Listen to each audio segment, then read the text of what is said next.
What's up, everyone? Josh White here. Thank you for joining us today. And boy, do we have a special episode for you. We have the Honorable Alex Wagner, who was sworn in as Assistant Secretary of the Air Force on June 10th, 2022. Mr. Wagner is such a unique leader in our Air Force. His background is incredibly diverse. To speak with this leader for 45 minutes was such a pleasure, and I think you're going to really enjoy this rare and unique insight. The episode is titled Pioneering Progress, Exploring the Manpower and Reserve Affairs Portfolio with Pride Advocate Alex Wagner. And to celebrate Pride Month, this is the Hero Front Pride Month special episode. In this episode, we explore the Manpower and Reserve Affairs portfolio and its significance. Mr. Wagner provides insights into the role of a political appointee versus a military member within MR. He also sheds light on the relationship between MR and senior leaders as well as other air staff members, understanding the importance of MR in supporting the nearly 700,000 airmen and guardians in the U.S. Air Force and U.S. Space Force is key to appreciating its critical role. We delve into the policies and initiatives that impact airmen and guardians. Mr. Wagner highlights some of the new policies aimed at supporting and enhancing the well-being of these dedicated individuals. And we also discuss what airmen and guardians should know about the MR portfolio and how it directly affects them. But we don't stop there. We then expand upon Mr. Wagner's journey to becoming the Assistant Secretary of the Air Force for Manpower and Reserve Affairs. He shares his past roles and experiences, explaining how they have contributed to his current performance. Additionally, Mr. Wagner introduces best business practices that he brings to his position, emphasizing the importance of LGBTQ+ equality and inclusion. In the inspiring last segment of our convo, Mr. Wagner candidly shares his thoughts on being a gay man in his position. He reflects on the progress made towards the LGBTQ+ equality and the challenges that still lie ahead.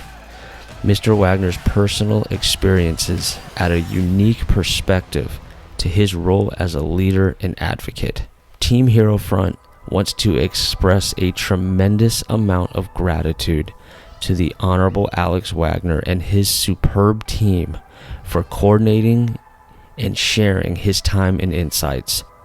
And with that, let's get after it.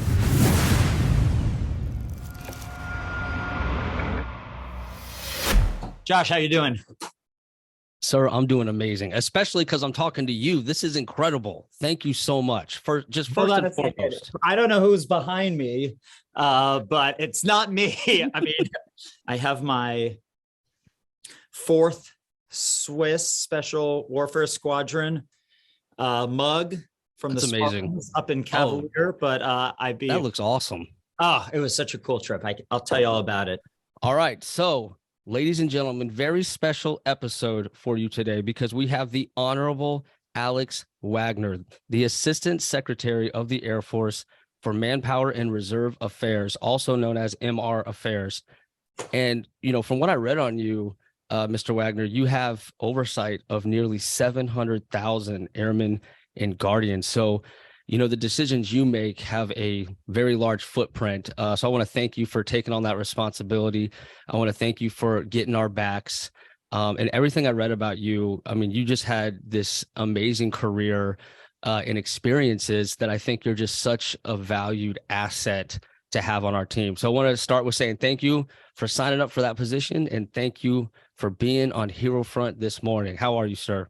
Oh my God, I'm great. I'm thrilled. I'm so excited to be here and have this kind of conversation. I think we're going to have a lot of fun. I'm not usually very shy, so I think we can have a really engaging discussion. But I will say it's not only those 700,000 airmen and guardians, which obviously include civilians, but I'm also responsible for all their dependents. And so I take that really seriously because I love kids. I'm an uncle. I've got 5 nieces and nephews. And anytime I go to an installation, very high up on my list is visiting the CDC and the youth center so I could get to engage with kids and find out what's going right and how we can do better. No, absolutely. That's our future. And, you know, that gives all those families, all those service members, that's their purpose that you're looking at, right? Like that's the purpose they feel inside. So I love that, you know, you make that a part of your journey as well. All right, sir. So I start every podcast off with what I call the hero's gauntlet. They're like icebreaker questions, right? This is stuff that like most people wouldn't be able to ask you, right? Just real fun stuff. So I'm going to start with those 3 questions. So first question, you've been traveling and meeting airmen and guardians recently. What is one of your favorite moments on these trips? Oh my God, that's being like asking a parent to choose which of their children they like the best. And I just finished the final episode of Succession last night. So I won't give any spoilers, but I will say it's often a tough call. I'll tell you the most interesting experience and surprising one I had. I went out with SimSAF Chief Bass to 2 bases in the northern tier, Malmstrom and F.E. Warren. And, you know, she does this all the time. This is part of her job, to go out there and engage airmen and find out what's working for them and how she can help make their lives better. And it's so inspirational being with her. She's become a confidant, a friend, a real partner in crime. And she's like, oh, I'm doing a town hall. You should come with me. And so we drove up at F.E. Warren, this winding path. And all of a sudden, I started to see cars on either side of the road. And then we got to the top of the hill, and there was a huge parking lot. And there must have been hundreds of cars in the parking lot. And I turned to her and I said, are all these people here for you? She's like, yeah, come on in, come on in. So we walked in this airplane hangar, and they took us to a conference room to prep. And while she got mic'd up and all the light, and she said to me, are you ready for this? I said, am I ready to sit and watch you? She's like, oh no, I'm calling you up on stage. So we walk out, and, you know, I used to be a law professor, so I'm not opposed, and I have a little bit of experience with public speaking, but that was 25 to 50. I think the last time I spoke in front of a group of more than 100 might have been my high school graduation. And so it's been a hot minute. Oh, it's been a minute. I look around, and there must have been 3,000 airmen and civilians there, a long stage. She calls me up about 10 minutes into her speech, and she's got a stump speech. She has points she wants to hit, messages she wants to deliver. And she says, I brought a special friend with me, Alex Wagner. He's the MR. I realize nobody in that room knows what that is unless they're Googling me on their phones in advance, and then hands me the mic. And I felt the same panic I felt when I was 21 years old.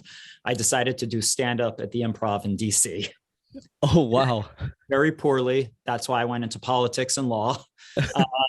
And then it was just muscle memory.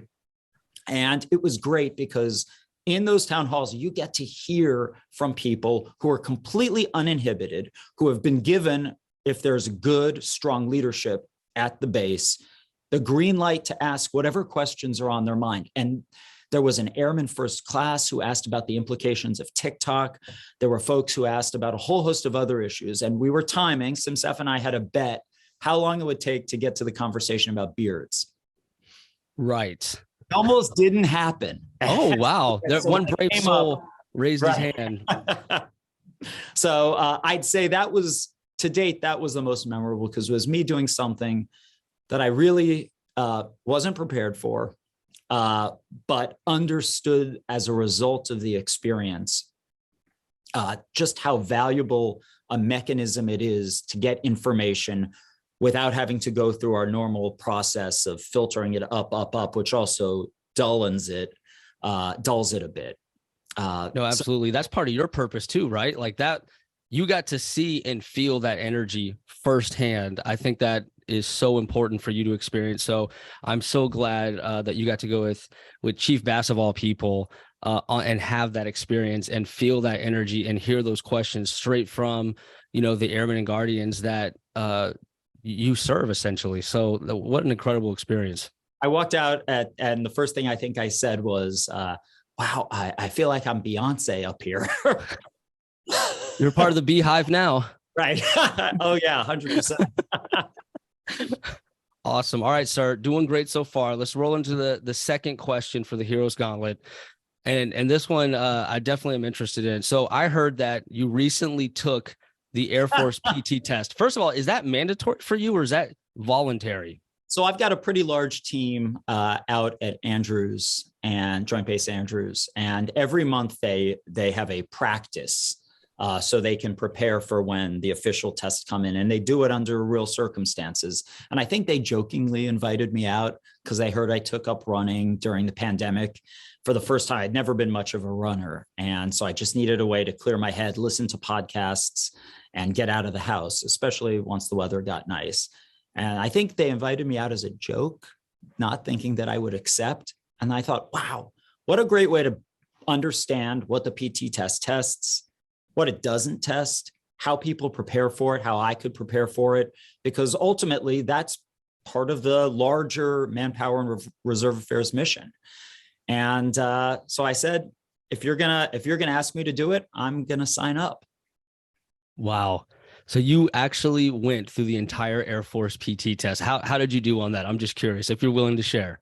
Yeah, well, I am advantaged that it's based on age, and now that I'm in that same advantage, by the way. Right. So being in my later 40s, I am not competing with the 18-year-olds. I can't imagine scoring very well like that, but I had some practice in advance, and so I was able to score 100% on the plank, 100% push-ups, and I got the 1.5 miles in just under 11:30. So I think my final score was 97.5. Wow, that's incredible. You know, you're one of the only people that probably voluntarily took that test. But hats off to you. You wanted to experience it firsthand. You wanted to see what it was like, and then you got a 97. That's amazing. Well, Josh, I'll also say it's important because, you know, part of the portfolio is not only the Air Force, but it's also the Space Force. And as you know, last week, the Space Force announced they were moving forward with their holistic health policy, because Guardians have different types of missions than airmen do in some key respects. And in order to maintain physical fitness, which is the purpose of the test, it's not job related necessarily. They're moving to a system where you can now volunteer for a study that will allow you to get a tracker watch, which will monitor your physical fitness and how often you do it, not only once every 6 months or once every year if you score well, but year round. And so I wanted to understand what the Air Force test comprises in order to get a better sense of how we might have Guardians advantaged by use of the holistic health assessment. Now, this is a voluntary program. No Guardian is going to be forced to get a tracker watch, but I'm excited about it, and I'm hoping to get one because I'm looking to maintain my fitness all year round, not only before a beach holiday weekend. And so, even though this so coincided with that, so it worked out pretty well for me. The innovation that I'm seeing in the Space Force and the Air Force, just taking these new ideas and running with it because it makes sense. You know, that for someone who's been in 19 years, I love seeing that because I know it's needed now more than ever. So I love where that's going, and I can't wait to see how that plays out. Last gauntlet question here. What is the strangest thing you oversee within your portfolio? Well, I deal with a lot of obscure personnel issues, people getting into trouble in weird ways, but I think that was kind of baked in to what I thought I'd be getting into because I've had a little bit of experience with people issues from my time working for the Secretary of the Army.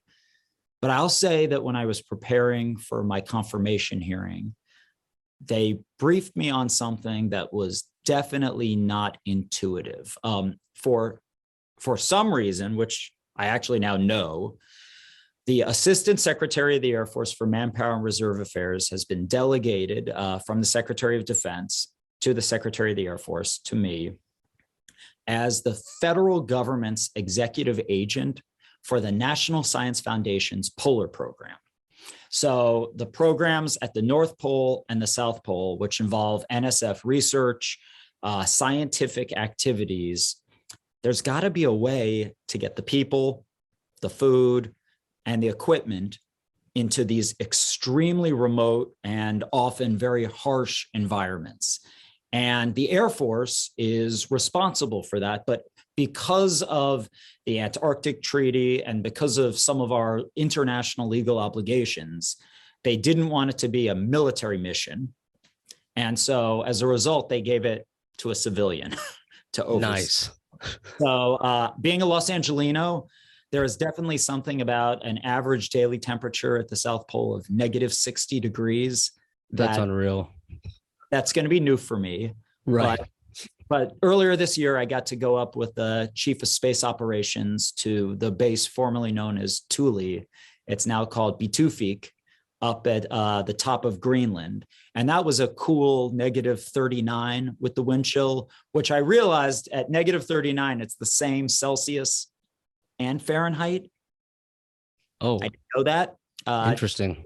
And so I think if I can deal with -39, -60 relatively won't be too bad. So I'm looking forward to heading down there and talking about the unbelievably unique mission, which is principally run by the National Guard on C7 LC-130s, which have skis on the bottom, because not only, if the runway was ice, you could land there because it'd be pretty hard.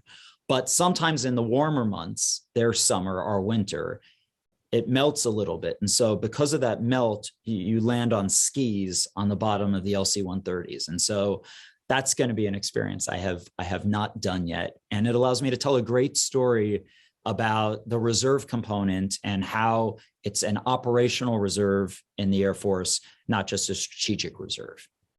No, absolutely. I worked with plenty of reservists, during my time, especially in Honor Guard, who served as the continuity that I needed. So I've leaned on many guardsmen, many reservists, and yeah, they're just phenomenal people, super talented people. And yes, I'm excited for you too. I don't know much about those missions, I gotta say, but I do know in the cold climates, it's a totally different world and a totally different approach. When I was maintenance, this is way back in the day, I got to go to Alaska for the red flag exercise, and all their age equipment, all their maintenance stuff was indoors.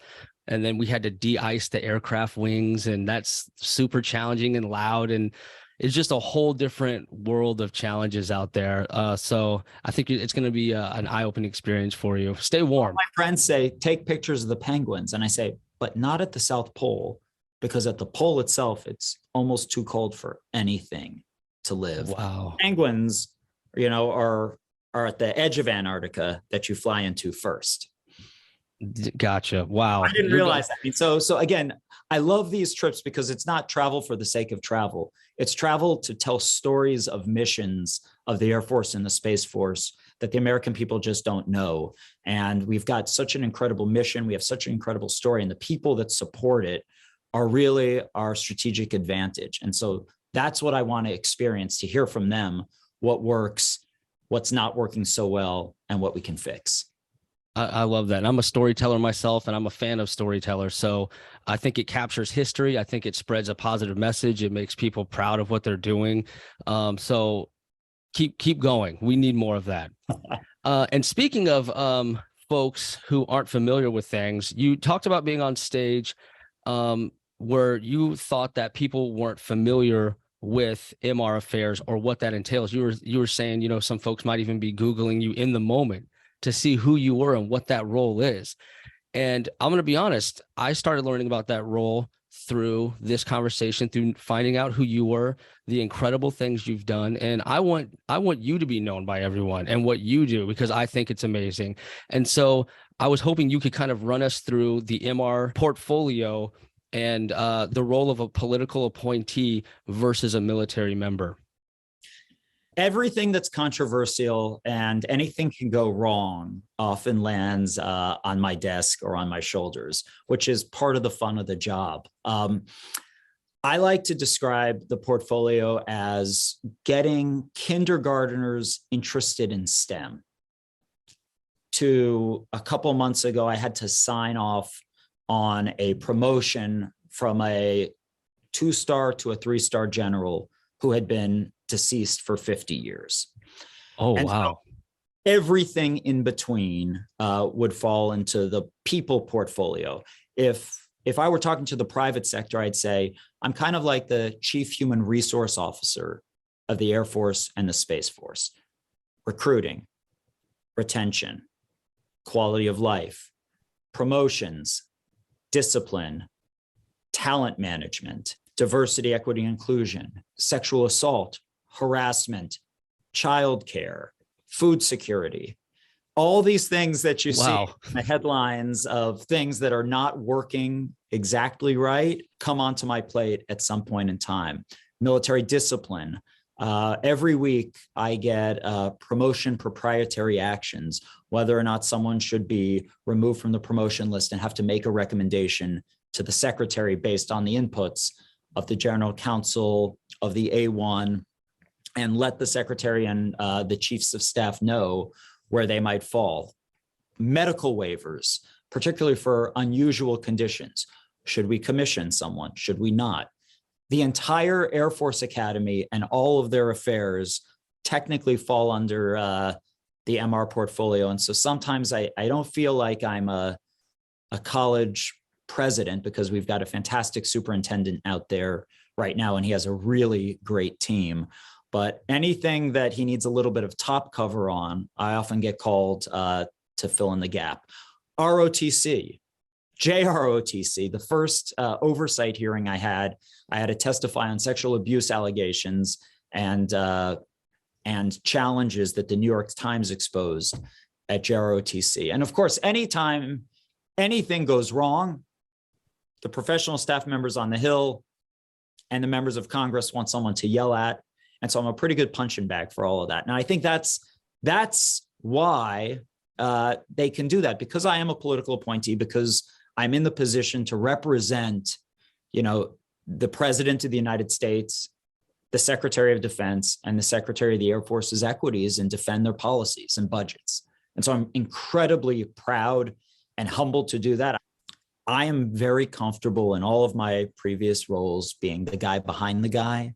And so I'm growing into and becoming more comfortable, but I'm not there yet, with being a principal. And so this is a real challenge for me to be seen as the person responsible rather than the one tweaking things, getting the perfect talking point, writing the right speech, engineering the right type of event, and then pushing someone forward and saying, all right, the table's set. All you got to do is eat the meal. So that's the tension that I'm faced with almost on a daily basis, that people are now looking to me instead of me teeing someone else for success. Wow. I mean, you had to stop counting on your hands and you had to start over. I mean, well, I'm glad there's a video so people can see that then. Right. You were just built different to take all that on. That is tremendous. And I always think I'm like overwhelmed or busy, and then I hear or talk with someone like you, and it really puts things in perspective. But just say, it's not me alone. I have an incredible team here in SAF MR. I have unbelievable partnerships with the A1, the S1, the General Counsel, the Surgeon General, the JA. I mean, we are just a really finely tuned, highly operating machine. We like each other personally, which helps with the SimSAF and the SimSIF. And I think it's those personal relationships which makes the hard issues less hard, and that we can really be focused on how to make a difference in the lives of airmen and guardians every single day, make their service better, enhance their quality of life, make sure their families are taken care of so they can actually focus on their mission. And I'm so proud, incredibly proud to help facilitate that. 100%. And your team is amazing that, who I work with help set this up. They're just very good communicators, very thorough, just amazing people. So I want to also give them a shout out. And it's funny that you said you're kind of like the punching bag. So I can relate with that because my current career field is public health. And as you know, there was a pandemic, right? And I learned real quickly, you can't punch the pandemic right? You can't hurt that. And so we became that spokesperson. And you have to learn to become a very good communicator. You have to keep your cool. And there's a lot of skills and talents that go into holding a role like that I was able to also learn myself. And I think it's made me a much better leader on the back end for sure. So I say all that just to tell you that I sympathize with you and I know how that feels. And I thank you for taking all that on for us. Well, let me thank you. The Department of the Air Force's record on mitigating and overcoming COVID-19 is really something that I'm incredibly proud of. And I did not start, I was not in the seat at the beginning of it, but we were able to vaccinate 98% of our total force, 99% of the active component, which was not only a normative good, but it allowed us to go into cities and supplement their public health efforts because our people were vaccinated. It allowed us to provide support for local vaccination efforts. It allowed us to do things and to maintain our operational readiness through one of the most trying times in recent memory. And less than a handful of RegAF and just under 15 total force members lost their lives, given our 500,000 or so total force, excluding civilians, which is an unbelievable record of accomplishment given what else was going on in the country. And so your efforts and our communication efforts and all of that was integral to making sure we were able to support the nation at the same time maintain our readiness. So thank you. Thank you. So I appreciate that. Thank you. Okay, so we're going to roll on to our next topic here, which is, and we kind of talked about it a little bit, but there's a lot of policies for airmen and guardians that you have a hand in, right? First term airman retraining change, non-covered reproductive health care, military parental leave program, flying while pregnant, reproductive health. So you have just this tremendous oversight of all these initiatives. And I was wondering if you'd like to speak on any of those. I think one of the challenges, and you asked me about the difference being a political appointee. So I'm pretty comfortable talking about things that are considered political, even though in this role, it really doesn't feel political. And on that, I do want to say a word about the Department of Defense's, because it's not just the Air Force and the Space Force, new policies on reproductive health. So the battlefield, for lack of a better term, that had been relatively consistent for the last 50 years changed last summer. And unlike private employers, where they're in one place, and if people want to work for them, they can move to that place, they can work remotely. In the military, while you have some choice about where you live, you don't have a complete choice.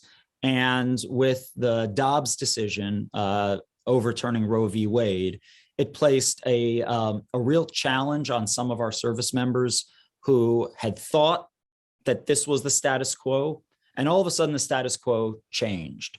And so the department writ large had to look at how we take care of not only women in uniform, but also their dependents and people that love them.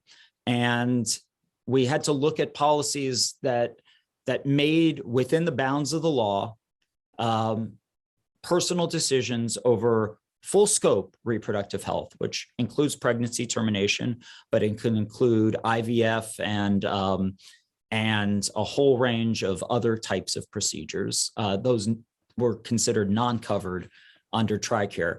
How do we shift the burden of cost away from the service member and onto the Air Force? And the reason why we did this was because we understood that people are going to make decisions that are best for themselves and their families, and putting them in a position to have to choose between their career and their families and themselves is not a position we wanted to be in. And so we offered two new types of leave. One, administrative leave.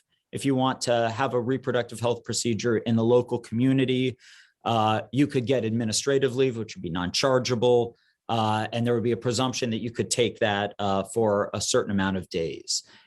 In some cases, you might have to travel, and spend several nights away from your duty location because that reproductive health procedure wasn't available or accessible within the local area. And in those cases, the department will now be able to put you on TDY orders if the procedure is for yourself, or if the procedure is for a dependent, or if you want to act as a caregiver to someone else. And so the thing that does is it just shifts the cost away from the member, who is probably going to make that exact decision anyway, and takes it on to the department. I recognize that this is an area of considerable debate and concern, and political debate in particular. But from this portfolio, it doesn't feel political, because my goal and my focus is how do we take care of the people in uniform and the people that they love and the people that love them. And this was a small but significant step in that direction. No, I think that when you said you don't want them to be put in a position to choose between their service or their family, I never thought of it like that. I've never heard it said that way. And I think that was just a really eye-opening way of putting that situation, and how you in your chair have to see that differently than a lot of the politics go on how they see it. You have a much different responsibility for our service members' well-being and keeping them in the service, and taking those steps to help them stay in the service, right? So I've seen a lot of leave changes come down, like with like the stuff that you were mentioning with the reproductive health, but also like the maternity leave, how that was extended for the mother, how that was then extended for the father. I mean, I had kids later in life. I have a 5-year-old and a almost 4-year-old. And I can't tell you how thankful I was to like have that extra time. You know what I mean? Like, it's one thing for me to just pass judgment on someone for taking X amount of leave, but then to like go through it as a parent and to see how important that relationship is from the parent to the children, and that we were given that extra time. I mean, that was tremendous for us and our families. And I'd just say that every day I strive to make sure that the military writ large, but the Air Force and Space Force in particular, does everything we can to remain an employer of choice. Right now, we're in an economy with record low unemployment, 3.3, 3.4%, unheard of in my lifetime. At the same time, private sector wage growth is off the charts. And so if you want to leave, you can probably find a job. And what's new is it's probably going to be a pretty good paying one. I think people want to stay.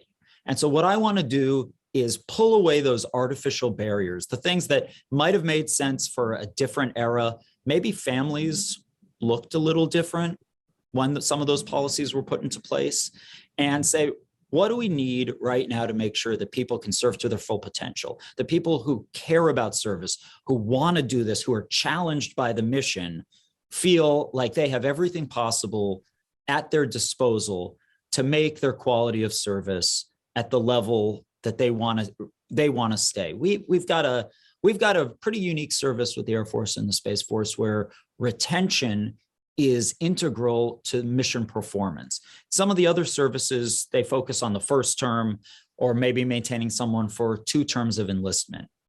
But given the exquisite, unbelievable technologies that our members work on, I want to maintain that expertise in the service. I want to do everything possible to make sure that people who want to stay don't have to make that choice between their families, between their career, and between a job that they love.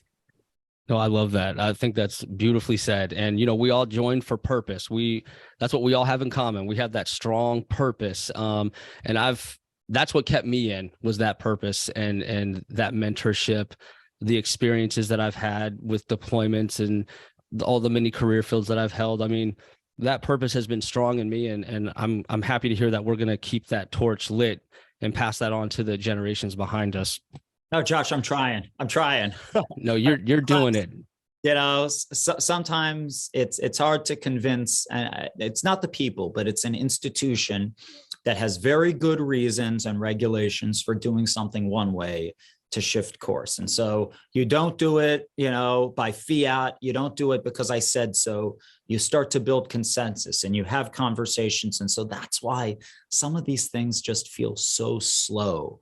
but the value to the process means it sticks once people like me are gone.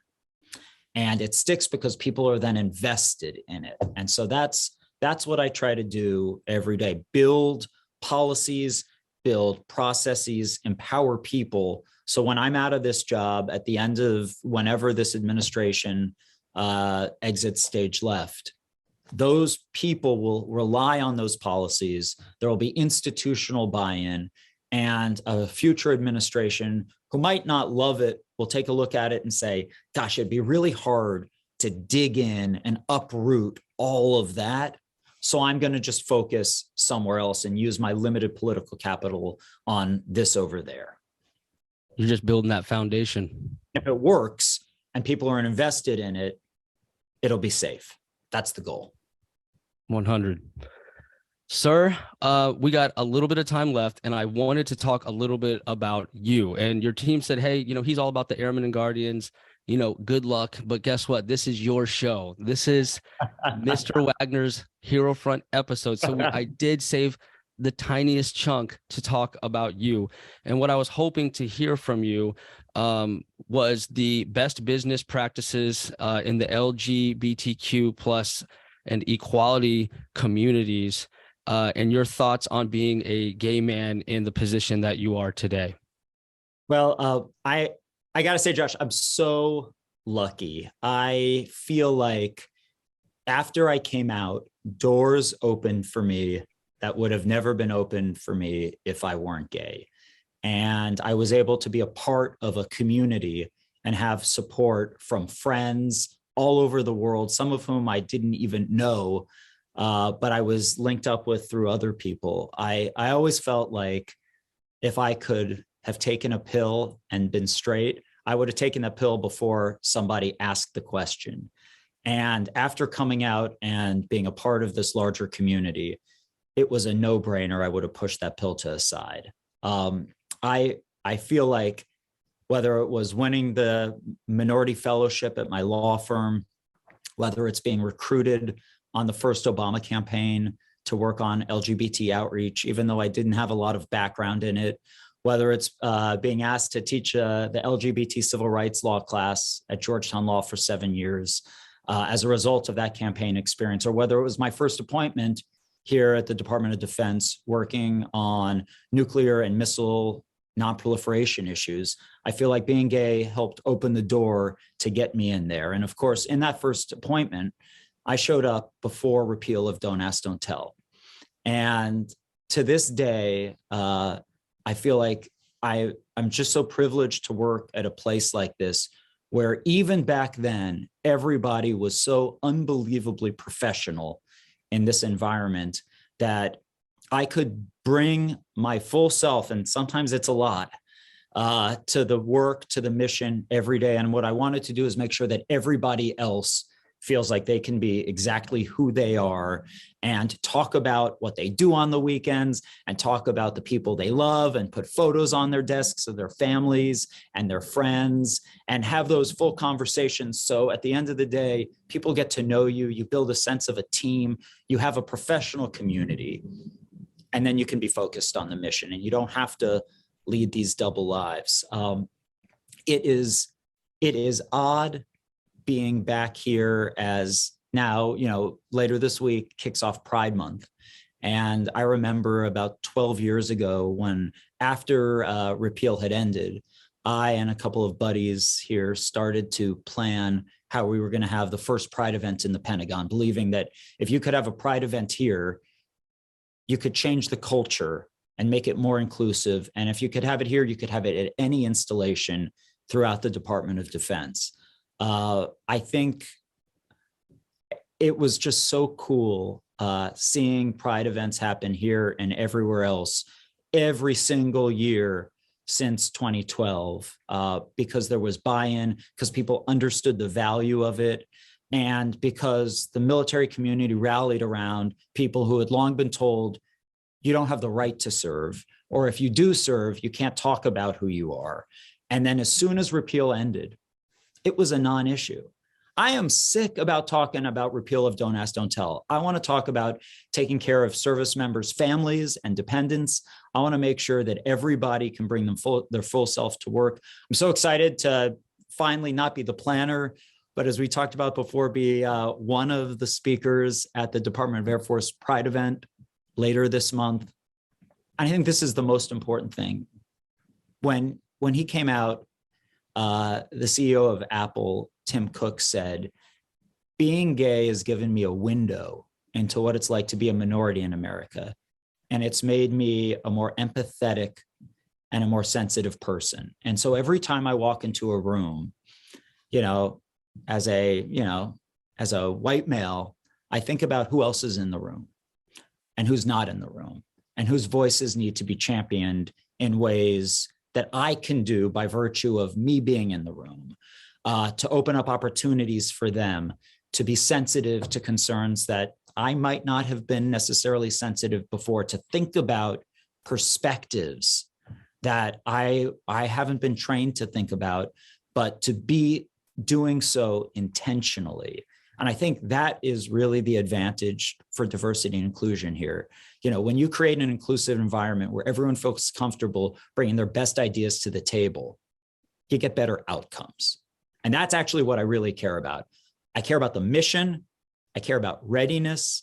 I care about outcomes. I care about taking care of people. And if I can leverage the fact that I might not be the majority in the room, but I can cover. So if I can represent those people who aren't there effectively, I think we're going to have a better Air Force, a more lethal Space Force, and a better Department of Defense. To bring voices into the room, to have better conversations, to have better problem-solving abilities, and to affect our mission.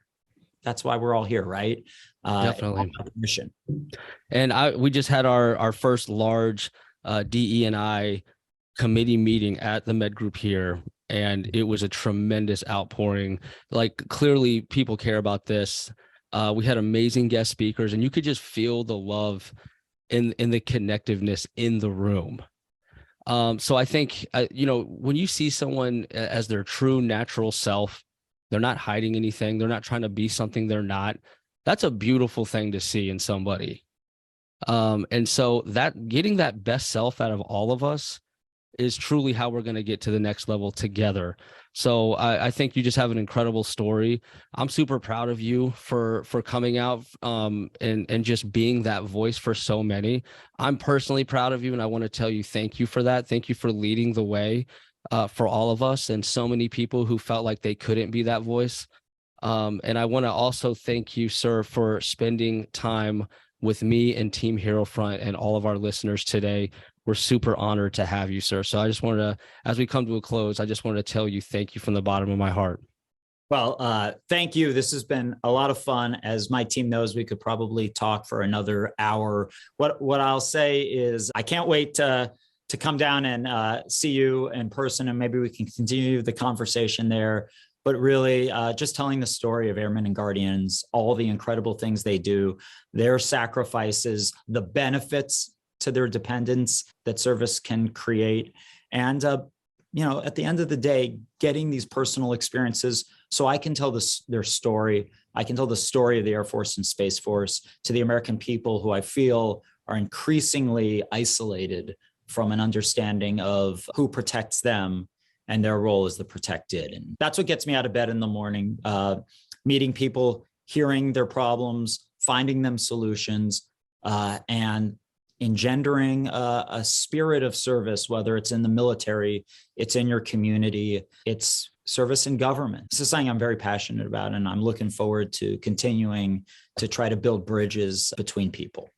Absolutely. And we're super blessed to have you. Thank you so much. And for everyone that's listening, thank you for tuning in. This was the hero's journey of the Honorable Alex Wagner, and we're out.